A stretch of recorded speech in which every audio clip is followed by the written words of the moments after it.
Exactly. But seriously, today we're exploring if they could be the future of work. I got some interesting insights from the Travel Without a Plan podcast, and I'm curious to hear what you think. Oh, I love that podcast. What did they have to say? Well, they focused on Taipei, a city where coffee shops are literally everywhere. It's like they're as common as convenience stores. Wow, that's saying something. Right. And the guest, Tony, he pointed out that it's not just about the coffee. These places are like community hubs, almost like a second living room for many people. I can definitely see that. Yeah. And it made me wonder, with so many people working remotely these days, could coffee shops be the perfect alternative to the home office?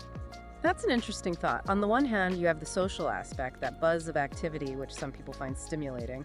But then, wouldn't it be distracting for others? I mean, could you really focus on a complex task with all that going on around you? That's a good point.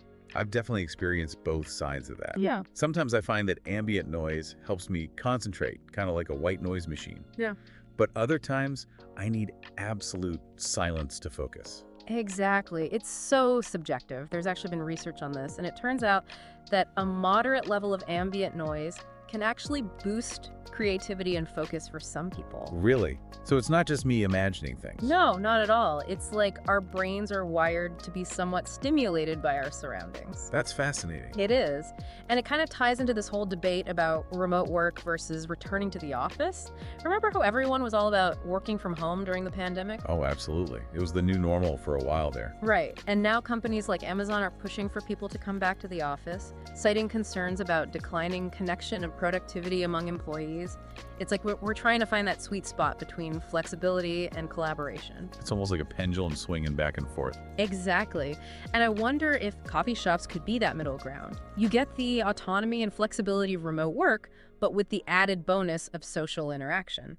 Like co-working without the actual co-working space. Exactly. And what's interesting is that this idea of coffee shops as spaces for work and intellectual discussion isn't new. Oh, were you thinking about those historic coffee houses like the ones in Vienna? Yes. I mean, think about it.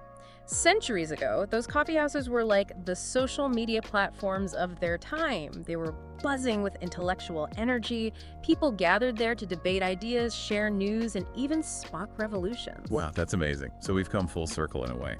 In a way, yes. It seems coffee shops have always had this potential to be more than just places to grab a drink. They can be incubators for innovation and connection.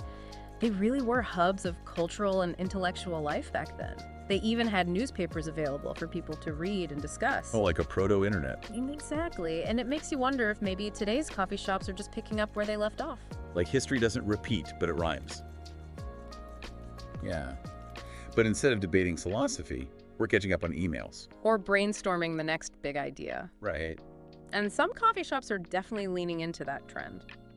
The podcast mentioned how common it is in Taipei to find cafes with amenities geared toward remote workers. Oh, yeah, totally. Like what? They have those little lamps for extra lighting at the tables? Maybe.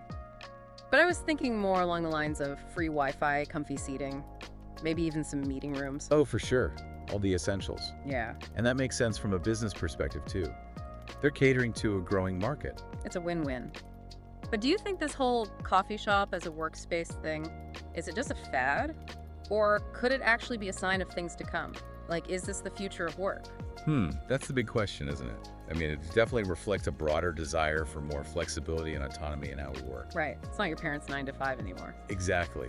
People want to be able to work when they're most productive and in an environment that suits them. Plus, you can't beat the coffee. True that. But seriously, I think coffee shops offer that perfect balance between focused work and social interaction. Like, you can have your cake and eat it, too. Exactly. And you never know who you might meet. You could bump into a future collaborator or client. Oh, absolutely. Some of my best ideas have come from random conversations I've had in coffee shops. There's just something about that atmosphere that sparks creativity. It's true. But I'm curious, do you think this model could ever work on a larger scale? Like, could we see companies ditching their offices altogether and embracing this kind of fluidity? That's a good question. I mean, it would require a pretty big shift in mindset, both for companies and employees.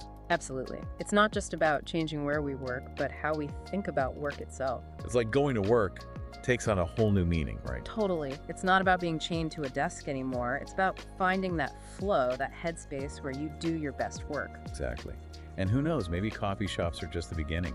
If they can become these dynamic work hubs, imagine the possibilities for other unconventional spaces. Oh yeah, that gets me thinking, like, what about libraries? They've already got that quiet, focused vibe. Right. Just add some comfy chairs, maybe a few soundproof booths for calls, and boom, instant office. Or art galleries. Imagine working surrounded by inspiring artwork. That could really get the creative juices flowing. Now that's a workspace I could get behind. It's like blending work with leisure, with inspiration. Exactly. Blurring those lines. So, what's the main takeaway you hope our listeners are pondering after this deep dive? What do we want them to walk away with today? I think the biggest takeaway is that the future of work is all about flexibility and challenging those old assumptions. Couldn't agree more. It's about finding what works best for you, whether that's the buzz of a coffee shop, the quiet of your home office, or even something totally unexpected. Exactly. There's no one-size-fits-all solution. It's about being open to new possibilities and creating a work life that supports your individual needs. Well said. So as we wrap up this deep dive into coffee shops and the future of work, I have one final question for you, dear listener. Where do you feel most productive and inspired? Keep that question brewing in your mind, because who knows, you might just stumble upon the next big workplace revolution. And on that note, happy working. And happy exploring.